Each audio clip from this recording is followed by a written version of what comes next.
एक महल्ला पहला क्या खाधे क्या पैदे होए, जब मन्ना ही सच्चा तो एक। ये श्लोक तब गुरुजी ने अपने मुख से उचारा है जब बाबर कह रहा है, बाबर से जब बातचीत हुई गुरुजी की, तो बाबर कहता संसार में इतना सुख है, मैं तो इस संसार के सुखों से ही आनंदित हूँ, अब मैं इस संसार में ही रहना चाहता हूँ। इतने सुख, इतने स्त्रियों का साथ, इतने पदार्थों का भोग, इसको छोड़ करके कौन जाना चाहेगा, महलों में ऊंचा वास। तो ये सब बातें सुन करके गुरुजी ने फिर वहाँ पे ये श्लोक उचारा है। और जब औरंगजेब ने, जब श्री हरकृष्ण जी जो 8 वर्ष की अवस्था है, तो उनको बार बार दर्शन देने के लिए कहा है, लेकिन हरिकृष्ण कहते हैं कि नहीं, मेरे पिताजी की आज्ञा थी कि ऐसे मलेच्छ लोगों को दर्शन नहीं देने हैं।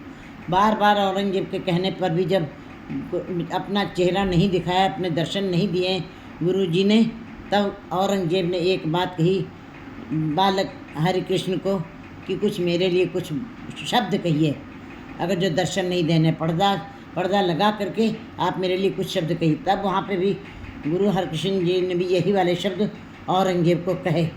क्या बताया फिर इस पदे में, क्या बताया हुआ, क्या खाधे क्या पैदे हुए। हे औरंगजेब, चाहे जितना खाया जाए, चाहे जितना पिया जाए, खाने और पीने से, पहनने से कुछ नहीं होता है। इसी प्रकार बाबर को भी जवाब दिया है गुरुजी ने कि संसार में खाना, बहुत अच्छा खाना, बहुत अच्छा पहनना, पहन लिया तो क्या हुआ, जहाँ मन नहीं सच्चा हो। अगर जब परमात्मा का नाम मन में नहीं बस रहा है तो खाने और पीने का कोई अर्थ नहीं रह जाता है, वो सब फीकापन है। बिल्कुल उसी प्रकार ये सारे पदार्थ फीके हो जाएंगे, जो उनका कोई अर्थ नहीं रह जाएगा। जैसे कि नमकीन भोजन में नमक एक रस है, मीठे भोजन में मीठा एक रस है। इसी प्रकार संसार के सुखों के साथ साथ अगर जो परमात्मा के साथ प्रीत है, तब तो महारस बनेगा, नहीं तो बेरस हो जाएगा, कोई उसका अर्थ नहीं रह जाएगा। इन पदार्थों का कोई स्वाद नहीं रहेगा। अंत की बात लगत कत खारी, यही पदार्थ जो आज मीठे दिखाई दे रहे हैं, ये नाम के बगैर सब खारी हो जाएंगे, सब कसैले स्वाद लगेंगे, कड़वे लगेंगे।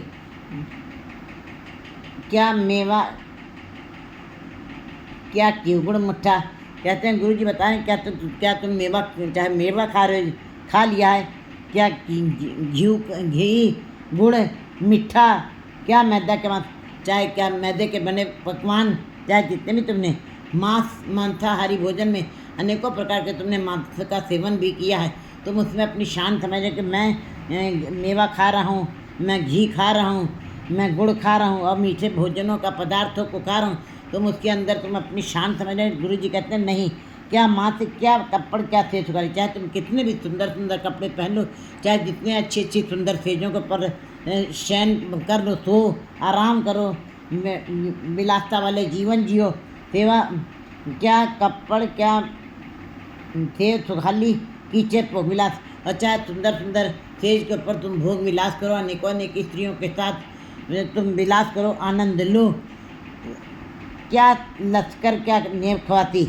और चाहे तुम कितने भी लश्कर, और चाहे तुम्हारे साथ कितने भी, कहते हैं चाहे जितने भी तुम्हारे साथ जो हैं लश्कर हों, चौकीदार हों और चौकीदार हों, और जो चौकीदार और सेवा करने वाले जो तुम्हारे दर के ऊपर, यहाँ तक कि तुम्हारे चौकीदार भी और सेवा करने वाले भी और चौकीदार भी तुम्हारे बड़े ऊंचे ऊंचे महलों के अंदर विलास भी कर रह भी रहे हों, वो उनको भी उन ऊंचे जिनका स्थान नीचे बना हुआ है, लेकिन अगर जो उनको भी तुम्हारे महलों में वास करने को मिल जाए, तुम्हारे नौकर, तुम्हारे चाकर, तुम्हारी सेवा करने वालों को भी उन महलों के अंदर रहने के लिए जगह मिल जाए, महलों के अंदर वास प्राप्त हो जाए।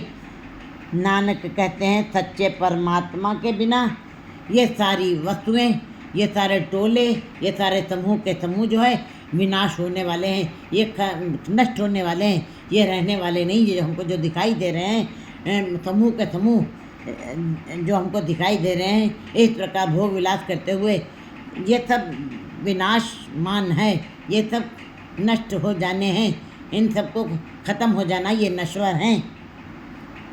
ये टोले के टोले समूह के समूह नाश हो जाएंगे।